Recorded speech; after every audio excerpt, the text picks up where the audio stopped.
Hello everyone and welcome back to another episode of Let's Talk D&D. It's been a while since we've done one of these because I've been doing a lot of roll call trying to get through that player's handbook and give a demonstration of making a third level character of all the different classes, as well as handling things like the Artificer, which are not in the book, and of course making the worst character ever, Wimplo. But right now I do have some things planned for the D&D videos, but a lot of them I need the new monster manual for, so I'm waiting on that.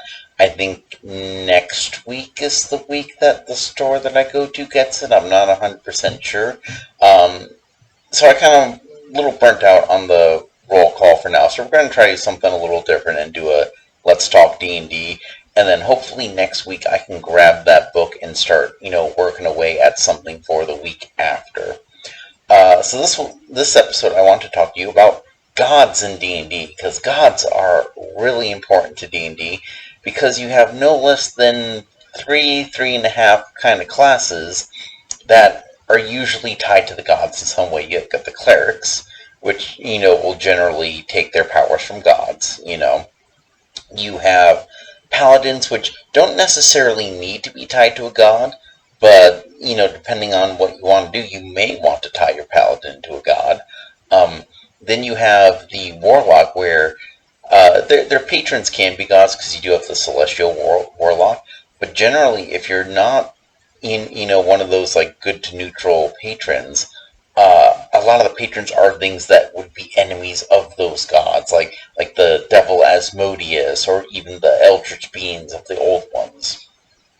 And then you have like other classes that can be very tangentially related. Sometimes druids will, tie to a nature god. Monks usually don't tie to a god, but you can certainly take that aspect of it and take like the European monk and mix it with like the the more Eastern Kung Fu monk, and maybe make it a little of both. Like these are people who, they follow a god, but they meditate on it, and they practice their martial arts as a demonstration to of service to that god. But not always, and in fact I'd say probably very rarely. I think the monks are usually going to be more of the Kung Fu monk variety. But again, that is entirely up to you. So the gods are important, and there's a few ways you can go about putting gods into your game. And particularly if you have a cleric, you definitely want some sort of idea or system of how the gods actually work. So let's start by going down a list. I've kind of narrowed it down to like 5 very generic categories of how these works. So the first one is you have it from the classic D&D, and that's, you have the gods. Generally, the gods might speak directly to their favored servants, usually clerics of one sort or another. But they usually don't manifest. And in fact, in baseline D&D, there's very strict rules about the gods do not manifest, because the last time the gods actually stepped foot on the world, they fought with each other and nearly destroyed it. So the rule is generally that gods do not step foot on the planet. Sometimes they can send avatars. Like a good example is Fizban's Treasury of Dragons. It does have stat blocks for both Bahamut and Tiamat, but these are not the actual gods in the traditional sense. These are more just the gods manifesting an avatar or an aspect of themselves. It's kind of like Vibrant to like take a little piece of skin off, throw it on the ground, and turn it into like a little miniature version of me, and then walk among the ants like a god. I'm still very powerful, but even if the ants swarm over that thing and eat it up and that dies, I'm still me. And then the way the gods work in D&D is kind of like in this metaphor, like the flesh would just start to kind of regenerate over time. They got to like recoup their power. So that's a very traditional way if you're going with baseline D&D. That is an interesting way to go about it. And I think a lot of homebrew campaigns will do that if they don't do one of these other ones. But I think a lot of people default to that just because it falls in line with the concepts of D&D's clerics and paladins and warlocks. So next we have kind of something I've already mentioned a little bit, which is, what if the gods are actually physically on the planet that they're on? I did mention that in D&D lore, the gods used to do that, and then they fought with each other. But of course, when you have like these walking nuclear arsenals, like they're going to devastate entire cities if they're just fighting with each other. But it might be something to consider if you want to explore that for your campaign. It's like, in fact, I had this idea for a campaign where it's kind of like, there's basically almost like this contest, like this planet can only have one deity. Which deity is it going to be? And like all the deities have to go on to the planet, and the trick is that if they ever leave the planet or if they ever die on the planet, then they don't get to come back to the planet. So you could do something like that. But generally, what it would probably be, I think what I imagine most about this is you have something like ancient Greece where a lot of the cities have one, like they worship all the gods, but there's one deity that's like their patron. So you like have Athena for Athens or Ares for Sparta. But then you also have to consider like not only the politics of having the deities there and having their command be unquestionable, because it's like, oh well, Zeus said for us to do this, and it's hard for someone to be there when Zeus is there and present and saying, no, he did not say that. So heretics would probably have a really bad time in this setting. But then there's also the fact that you have to consider the gods don't always agree even when they're in the same pantheon. And then there's the problem of you have the concept of, well, what happens if there's other pantheons out in the world that also have their own little sections of land, and they're not friendly with that pantheon. So now you almost have like this kind of Game of Thrones-esque situation with the gods, where it's like, okay, well, who's going to be the end god, like the god to rule all the other gods? Like, at some point it's like, okay, like, the strongest god's going to come out, and the other gods are either going to be vanquished or capitulate, to the stronger one. And then it also speaks a lot more to, the idea of theocratic loyalty. It's like, when there's literally gods elsewhere, it's like, let's say you do something in Athens, and you're punished by you're punished by exile or something like that. It's like, okay, so you can go, next city over. You've pissed off Athena, but maybe you go to the next city over and you start worshiping a different god. Like maybe you could go to the north area and be like, hey, these guys kicked me out. I'm willing to worship whatever god's gonna take care of me. So it's something to consider. I think this one probably gets considered a little less, because then you have the problem of, do you want your gods to be like immortal in the physical sense? Because there's always the problem. It's like, okay, well, what happens when the party gets to level 20 and they're like, you know what? Screw Zeus. Let's fight Zeus. And they gather everyone that Zeus has screwed over, and then it's just like that meme where, eventually it's like the whole town is going to go punch Zeus, and pretty sure one of them is Hera. So again, like, you can do that for your campaign, but just kind of consider the political and social implications of having a deity actually not only present, but with the ability to speak to everyone and enforce their will with their massive magic powers. So next you have what I call kind of like the silent, gods, where it's like the gods exist, and their power is demonstrable in some way. And in fact, I think a good example of this would be the Elder Scrolls in Skyrim, where it's like the gods exist, but they don't go speaking to people. They don't go, speaking their will to even their favorite servants. But it's still demonstrable, because you can go to, a shrine and get healed, and because their followers actually do get these magical abilities. And you have to kind of trust that the magical abilities are coming from that god. It'd be a real shame if, there was a charlatan out there, for like a god of trickery, pretending to be the servant of a third god. But then you're getting into the politics of the gods. But it's interesting to think about, because I think it's a lot like our world, but with magic powers. It's very much a, someone, heals the sick. Are they just really good wizards? Are they druids, or are they actually getting their powers from a deity, or are they getting their powers from another source pretending to be a deity? And so it definitely has that through line of like you have to have a certain amount of faith. Because with the previous two, the gods are very incarnate. But it's one of those things where if you have a cleric, and in this situation, the gods wouldn't even be talking to the cleric. It's just that the clerics have their beliefs, and if the god likes them, and the god will then bless and be like, okay, you now have the powers and abilities of a cleric. But then that could be interesting because then there's also this is when you get into the concept of like clerics losing their powers because they lose the favor of their god. So, if you have that cleric who, that life cleric that's suddenly like, no, we have to kill these things and, exterminate them, and the life deity is going to be like, I don't want that. Takes away the powers.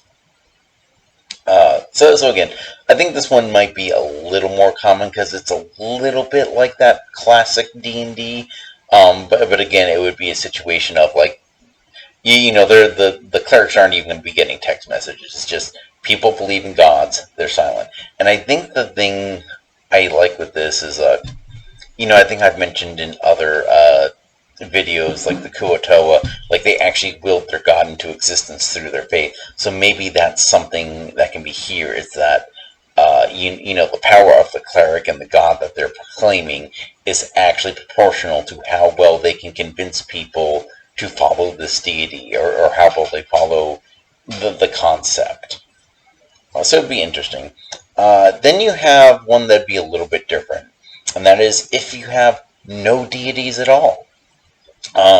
This one is probably a little more common, but I think the difference is that you now have the problem of if there are no deities, like as a matter of fact in your campaign there are no deities, you have to answer the question. It's like, okay, so where do the powers of like warlocks, paladins, and clerics come from?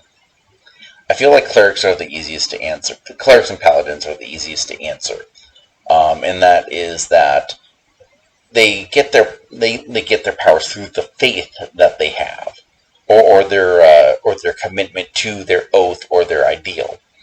So it's one of those things where it's like, take if you have a knowledge cleric, and the knowledge cleric is like it says, it's about knowledge, and they know no deity exists. Again, for them that is just an objective fact of the world. But because they are so committed to knowledge, it unlocks like a deeper meaning of truth in the universe, and that's what generates their power. And again, this is why you have the subclasses, or like the forge domain is like you just have that master crafter, and he's just a fervent believer of like, yeah, no, like forging and creating and crafting is the truth of the world. Or you have the I'm trying to think of some of the other, or like you have the nature. It's like, no, nature is the path of the world. Finding balance in nature is the path of the world. Everyone should follow this path, and that faith is what gives them powers. Paladins is a similar thing, but it's their oath. The one thing I've always toyed with is the idea, especially because paladins have kind of moved away from needing a deity, is that paladins, their power comes not necessarily from just having an oath, but from having other people believe in their oath. And I think that's a cool thing to play with.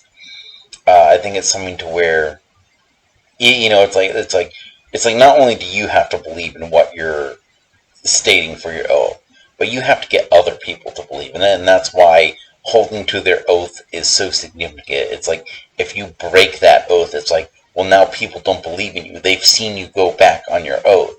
And, maybe if you do it in a small way, like, you lose the faith of one person. But then when you do, like, one of the big taboos, like, if you start, like, dabbling in necromancy, that's when they're going to be like, this guy's full of it. I don't believe him. He is not a paladin. And that's when you become the oath breaker. But that's just one way you can go about it. It could just be that you take the oath, and that just grants you magic powers, but then you're held to the oath, and if you break the oath, you'll lose the magic powers. Warlocks, I feel, are a little trickier. because warlocks are generally a contract thing. Like there's usually a quid pro quo in there. And it's a little harder to have a celestial pact warlock if there is no deity, because generally celestial pact warlocks are deities. They don't have to be, though. But you could definitely have those higher good aligned beings. Like, you could still have angels. It's just that the angels are not gods. They're just higher beings that serve the idea of good. So you could still definitely have the Celestial Pack warlocks, and then you could certainly have powerful demons. It's just that the demons aren't gods. In fact, maybe that's what makes them demons or devils, is that they try to be worshipped as gods when gods are just a thing that does not exist, and that's what kind of corrupts them, and that's why the angels don't like them, because they're trying to amass this power. But again, that's a little bit between you and your DM. Uh, but again, I would never be a DM that says, no, my setting does not have any gods. You can't be a cleric. You can't be a paladin. You can't be a warlock. No, that's boring. Let your players play what they want. But it's easy enough to like write something off or just kind of finagle it in there somehow. It's like okay, yeah, gods don't exist, but demons and devils exist, and they'll give you power for a price.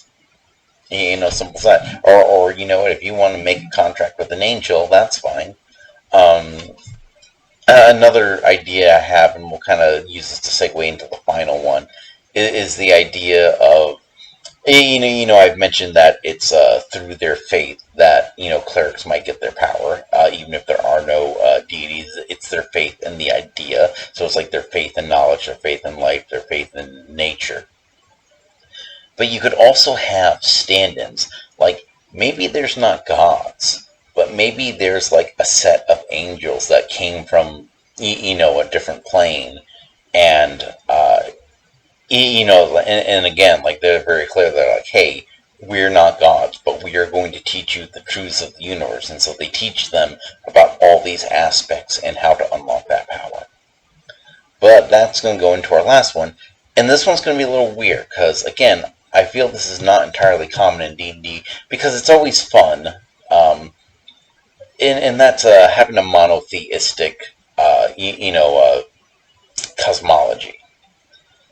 And I think one of the reasons why this isn't as common is because it's fun to have lots of gods. It's fun to have gods that fight with each other and argue with each other.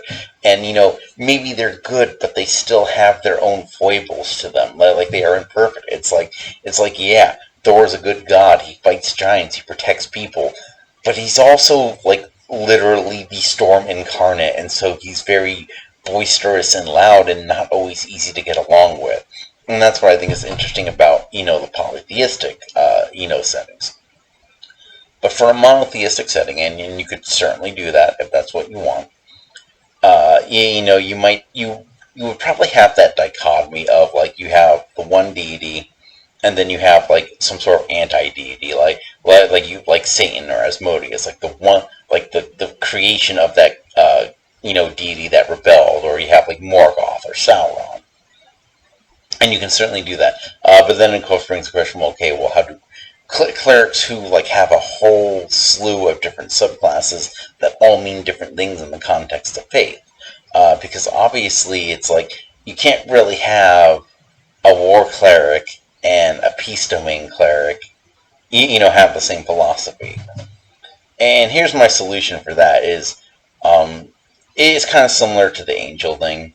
But again, you might not want it. You might just want one god and then nothing else. But you could do something where, like, maybe each like each subclass, each domain has a saint associated with it. So it's less that you are worshiping a different deity, but you are following in the path of a different saint. Because if you look at saints, there are saints for just about everything. So like, you could be a nature cleric, and, like, you worship the patron saint of animals, or you could be a war cleric, and you could be someone like worshiping a saint that was more like Joan of Arc, in the real world, or you could be, a saint of knowledge, and, like, or you could be a cleric that, like, follows the path of, like, the saint of knowledge, and that saint of knowledge was someone who, like, collected a whole bunch of knowledge and like helped people get through a dark age. And that's really good for world building too, because when you think about it in the context, if the clerics are following the path of these saints, it's like you then have to answer, what did these saints do to shape the world? When did these saints come about? Were they all active at the same time? Or was it more likely that over the course of time, more and more people became saints because they did things in service to that one deity? Because like at some point there's going to be war, and even if you take the idea of like the good deity being like more or less anti-war, you're going to have this point where it's like, yeah, humans are going to have to go to war to protect themselves. And so again, you could have that Saint Joan vibe where it's like, this person saw themselves as not necessarily wanting war, but wanting to put an end to the war and wanting to, bring God's true justice back and end the bloodshed. And then, of course, you have the problems of like, okay, well, obviously Britain did not think Joan of Arc was doing God's will. Very much the opposite. In fact, they did not take very kindly to having Joan saying she was doing God's will. Whereas I'm sure, the French would have a much different take on that. But you could do that, and then you could have like you might have these schisms. Like maybe you have this one sect that doesn't worship the Joan of Arc saint, but maybe they have a different saint that they have for war, and maybe that's the source of contention for the actual setting. Is that there is this war between these two splinter factions in like what's supposed to be the one church, and instead you have a god who's almost very aloof, or maybe it's one of those things where you have the one god, and then like maybe he does like actually talk to his various servants, or like the highest of his various servants, but then it becomes an issue of like, okay, but then there's other people in other nations that have a different conception of this god. There's other beings that still worship polytheistic beings, and again, it's on you as a DM to go like, hey, these are not actual deities, or these are deities, but maybe they're not deities in the sense that the main deity is. And this is one of the tricky points, because again, it's like, you want to be respectful of existing religions and people who maybe don't follow modern religions and follow some of the older pagan traditions. You don't, if you have someone who's pagan at your table, you do not want to paint their religion, in an allegory in your setting where it's like, oh no, your deities aren't actually deities, or no, nature worship is not the correct way. It's something to consider. There is merit to having a monotheistic campaign, but again, you just want to make sure you toe that line to where you have your cosmology set up and set in stone, and your players understand it.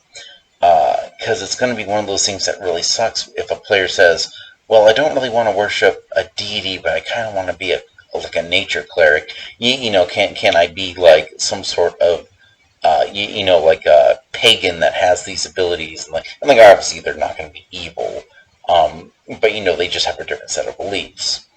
So you want to make sure you're clear to your players on how you're, and actually, I would say for all these, always make sure your players know how your cosmology is structured, and it doesn't have to be super specific, but you want to know, your player is going to want to know what they can and can't do. What does it mean to have a deity, associated with you in your setting?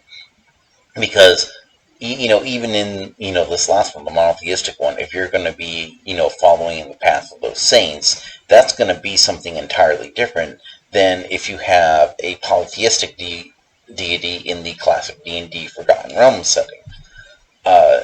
It's going to mean so much because, again, it works differently. Like if you have the one all-powerful god, that god can do anything they want in theory. But in the classic setting, it's going to be like, okay, well, deities' powers are actually proportional to how much they get worshipped in the classic D&D setting. So it's going to be one of those things where it's like you do not want to take a deity and then do something that's going to piss off that deity or make them lose followers or work in contrary to the philosophy of that deity. And I know this goes a lot into clerics, but then it also goes into warlocks too, because you can just take something like the Pact of the Fiend, where you're making a deal with like a demon or a devil or a Yugoloth. It's like, okay, what does it mean when you are making an alliance with something that is literally the enemy of like the primary being of existence in a monotheistic setting, versus what does it mean when you are trading your loyalty to that same kind of creature in a setting where there's kind of this plurality of gods, and maybe they're not the most powerful god in there, and like that god is going to want powers, or that demon is going to want powers, and they're not going to take kindly to the other factions muscling in on their turf. So yeah, so that's everything I think I can really say about this topic. Definitely, if you're creating a setting, uh, you're definitely going to want to hash this out. Because again, you want to make it clear to your players what it means to be a cleric.